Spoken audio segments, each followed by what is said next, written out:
Good morning all of you.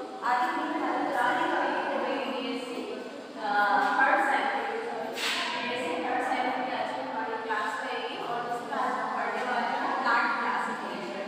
जितने भी plant हैं उनका वर्गीकरण किस प्रकार से किया गया है, किस प्रकार से उनका वर्गीकरण किया गया है, कैसे उनको अलग अलग फैमिली में अलग अलग किंगडम में या फिर अलग अलग वो क्लास फैमिली ऑर्डर जीनस में उनको किया गया। फिर ग्रोथ या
वर्गीकरण जो है इसमें पौधों का सही से वर्गीकरण किया गया, उनके लक्षणों के सभी लक्षणों को देखा गया और जिन पौधों के लक्षण एक समान थे उनको एक वर्ग में या एक फैमिली में उनको रखा गया।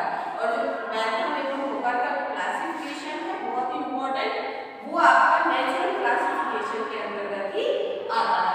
नेक्स्ट आपका फाइलोजेनेटिक सिस्टम ऑफ क्लासिफिकेशन।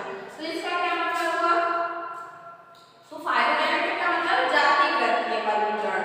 वर्गीकरण की इस पद्धति में पौधों का वर्गीकरण करते समय उनके इवोल्यूशन व आनुवंशिक लक्षणों का विशेष ध्यान रखा जाता है। इस प्रकार के वर्गीकरण के लिए बहुत सी जानकारी आवश्यक है, अतः अभी तक कोई वर्गीकरण की पद्धति जातिगत नहीं है। आधुनिक युग में प्रस्तावित एंगलर, ब्रेंडल, एबी, रैंडल, हचिंसन आदि वर्गीकरण जातिगत वर्गीकरण कहे जाते हैं, परंतु वास्तव में प्राकृतिक जातिगत दोनों प्रकार के वर्गीकरण है। तो जो जातिगत वर्गीकरण है उसको अभी तक एक्चुअल में जो है वो अभी प्रस्तावित नहीं हो पाया, अभी तक उसको किसी ने वर्गीकृत नहीं कर पाया। तो जो एंगलर एवं ब्रेंडल का फाइलोजेनेटिक सिस्टम ऑफ क्लासिफिकेशन है वो वैसे तो नेचुरल ही है, नेचुरल और फाइलोजेनेटिक दोनों मिक्स है, लेकिन यदि हम कहें तो अभी सबसे अच्छा क्लासिफिकेशन है वो है आपका नेचुरल क्लासिफिकेशन। ठीक है, ये पूर्ण रूप से सत्य ही है और इसमें कोई डाउटफुल कंडीशन भी नहीं है।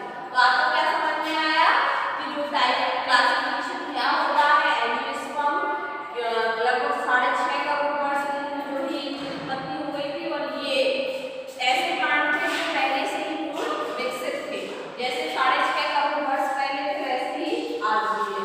एंजियोस्पर्म की उत्पत्ति किसमें हुई है? आपकी जिम्नोस्पर्म। दूसरा यदि बात करें जो एंजियोस्पर्म है वो सभी जगह मतलब हर रीजन में, हर क्षेत्र में उनका हैबिटेट है, वासस्थान रहते हैं। ठीक है, पाए जाते हैं। टाइप ऑफ क्लासिफिकेशन की बात करें तो एम्पिरिकल का मतलब इसमें अल्फाबेटिकल आपका क्लासिफिकेशन कर दिया गया था। रीजनल, इसमें आपका क्लासिफिकेशन जो है कुछ थोड़े बहुत लक्षण मैच कर रहे थे एक दूसरे से, उसके आधार पर किया गया। रीजनल को ही 4 डिग्री में फिर बांटा गया। प्रैक्टिकल ऐसे प्लांट तो उनको अलग-अलग उनकी योग्यता के आधार पर, जैसे खाने योग्य, ठीक है, जो हमें फल प्रदान कर रहे हैं, भोजन प्रदान कर रहे हैं, दवाइयाँ प्रदान कर रहे हैं, इस प्रकार से क्लासिफिकेशन किया गया। आर्टिफिशियल में थोड़े बहुत कुछ लक्षण जो है वो मिल रहे हैं, नेचुरल में आपके सभी प्रकार के लक्षण जो है मिल रहे हैं, तभी उनको एक फैमिली में रखा गया। फाइलोजेनेटिक अभी तक नहीं ऐसा कोई वर्गीकरण आया है कि जातिगत के आधार पर उनका कोई वर्गीकरण कर सके। तो ये थी आज की क्लास। नेक्स्ट क्लास में हम इसके आगे का जो है वो बात करेंगे, कोई नए टॉपिक के बारे में बात करेंगे। Thank you.